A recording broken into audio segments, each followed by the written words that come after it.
Hi, this is Carrie Schell from On Point Quilter. In today's video, I'm going to show you how I created a decorated Easter egg using Art and Stitch. In addition to showing you how I did the shapes, I will show you how I made the entire egg a continuous design. I'll start by opening a new file. And I'm going to bring in an egg shape that I found on the internet, and for this one I'm actually going to just use the outline wizard. So I'm going to select that and then select image, and it actually opens to my egg image, so I'm going to open that. And you can see the egg, and I'm going, because it was a colored egg, which was one of the reasons I selected it, I'll select color image, next, next, and finish, and I'm going to rotate it 90 degrees. And I'll press the space so I can still see the entire egg. Now, this does come in as a quilting stitch, and I'm going to turn it back to artwork. And I'm going to select the reshape key, and you can see that there are a lot of nodes, and I want to get rid of some of those. So I will use the select key, I will right click, and I will select simplify smoothen and click OK. And now when I select the reshape key, you can see I'm down to only 4 nodes. So I will now use the resize or the select key, and I am going to make it a little bit bigger. So if I select the properties and transform, it's 3.6, and I want it to be 4 across, and I think that would be a very nice size for a rug mat. And again, it can be resized later once it is done. Now what I want to do is add some zigzags and circles. And for the zigzags, I am going to first just create the zigzags to the side, and so I can get them exactly shaped, I'm going to turn on the snap to grid. And so if I right click on the ruler, I'm going to check snap to grid, and then I'm going to actually show the grid. And this looks like it's every 1 inch, and that's actually fine for what I'm doing. So I'll pick up the line tool, and then I can just click, and it gives me perfectly sized zigzag. And I'm just going to page over here just a little bit. And then I'm just going to do another row that repeats those.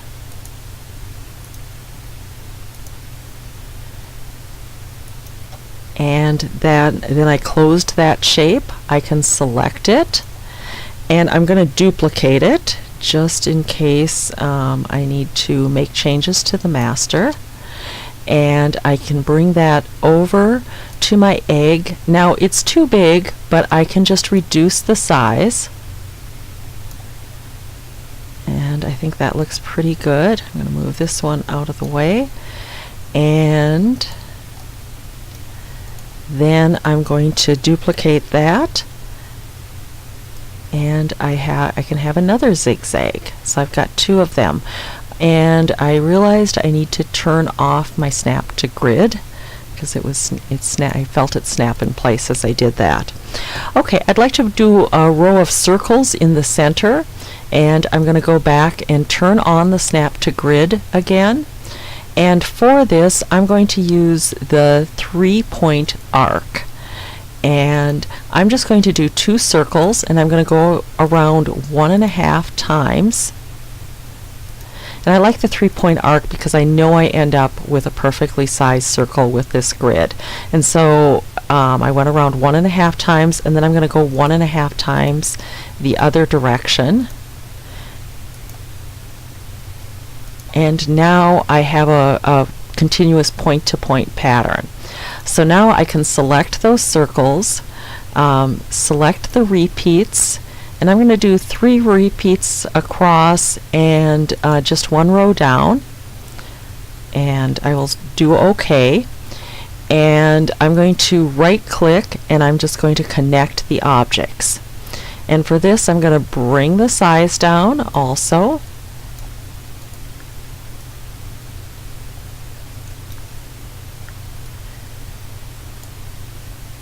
And I think I like that there.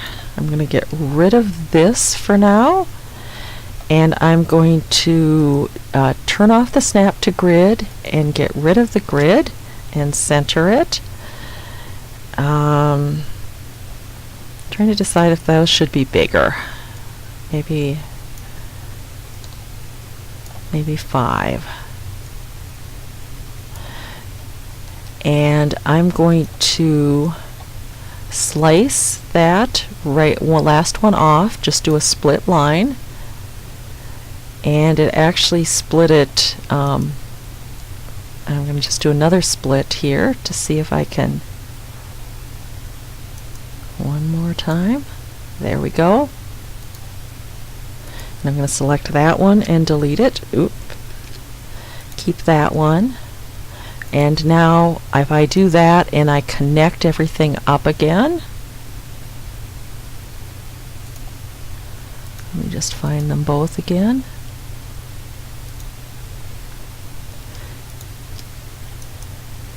And I'll connect those objects, and so I should be okay now again.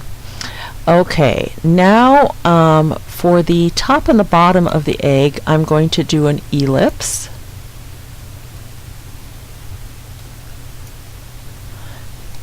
And Control D, and I can put one at the bottom here.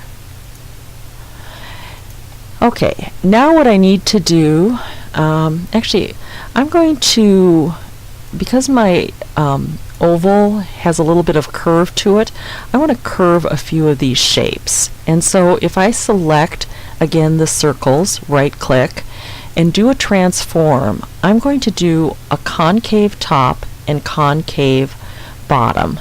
And it gives just a little bit of a circle, or a dip in that. Okay, I'm going to transform it by using a concave top, convex bottom, and again it just curves it just a bit. I think I like that, and I'm going to do the same with that top one, and just again position it a little bit in shape. Okay, now I need to slice off the pieces that are outside my egg. But before I do that, I want to make a duplicate, and I'm going to move that to the side, and I'm even going to change the color of it just so I don't get confused. And then I'm going to move my egg shape to the bottom of my blue. Now what I can do is select one of the shapes that goes outside the egg plus the egg, and I do that with the Control button pushed on my keyboard, and that engages the Create a Fill. And so if I select Create a Fill, I've now cut off a piece of one of those zigzags. If I do the same with that top ellipse,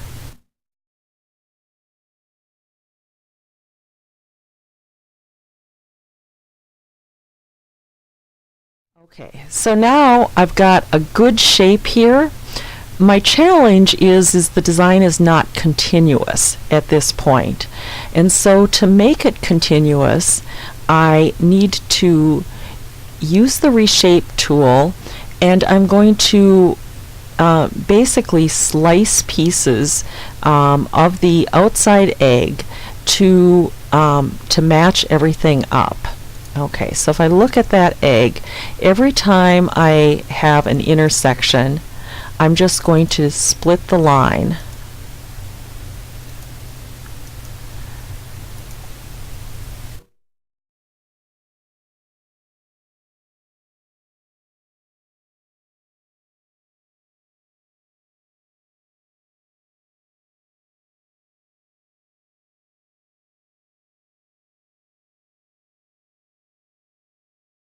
Okay. So I can decide where I want to start, and if I start with this shape here,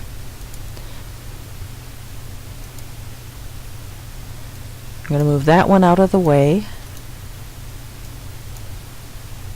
so I can start just connecting up. And I use the T key to connect my nodes.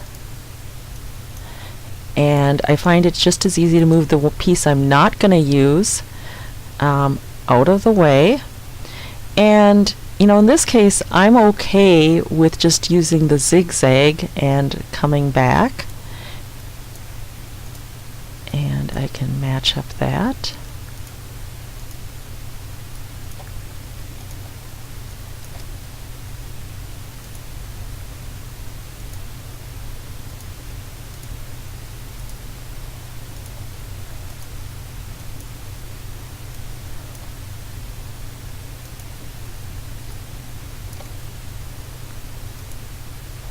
Okay, and I'm going to have to actually slice this zigzag as well, so I'm going to split that.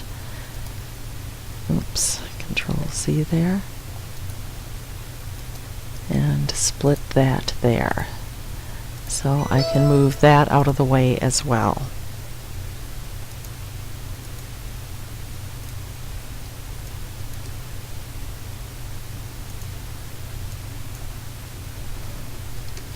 And again, if you ever pick up a wrong piece, Control Z will get it back in place.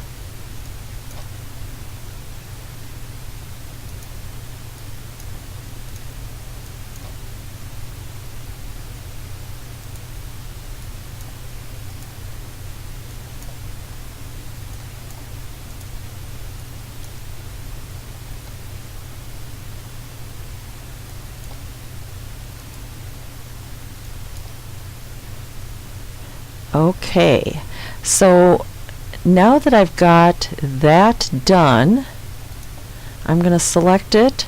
I am going to change the colors. Let's use a green this time. Actually, let's use an orange so we can tell the difference. Now I can select the blue and delete that. And I'm down to just my continuous path.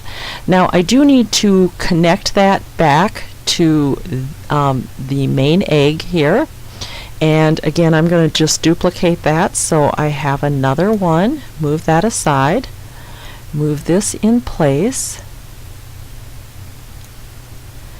and since I know my starting point, I've just got to remember my starting point was right down here. I'm going to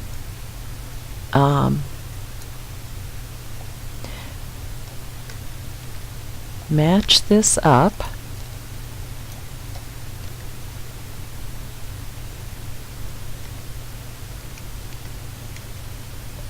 So it's right on top. And I'm going to split the line right there, and I don't like what it did, so I'm going to Control Z on that. Okay, so to fix that issue of it changing, I need to add some more nodes, and I'm going to start by just putting one here, and I'll put another smooth point there, and now I will go back and split the line, and it seems to be working better. Okay, so I'm going to move that out of the way. I'm going to connect these up, and now I'm going to snap to node with the S key, and I can move that back in place. Now I can select my design. I'm going to add stitches, and I am going to do a stitch out.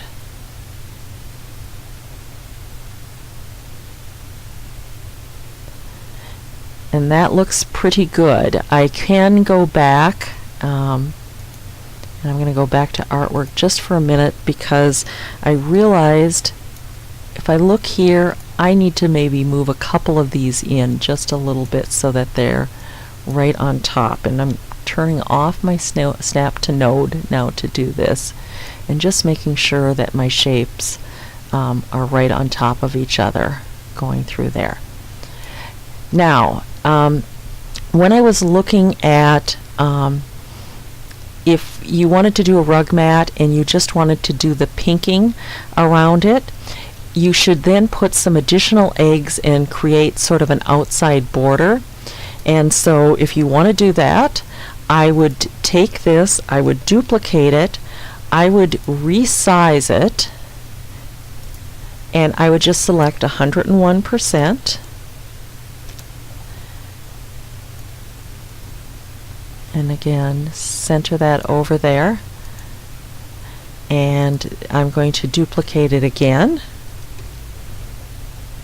In this one, I'm going to make 102%.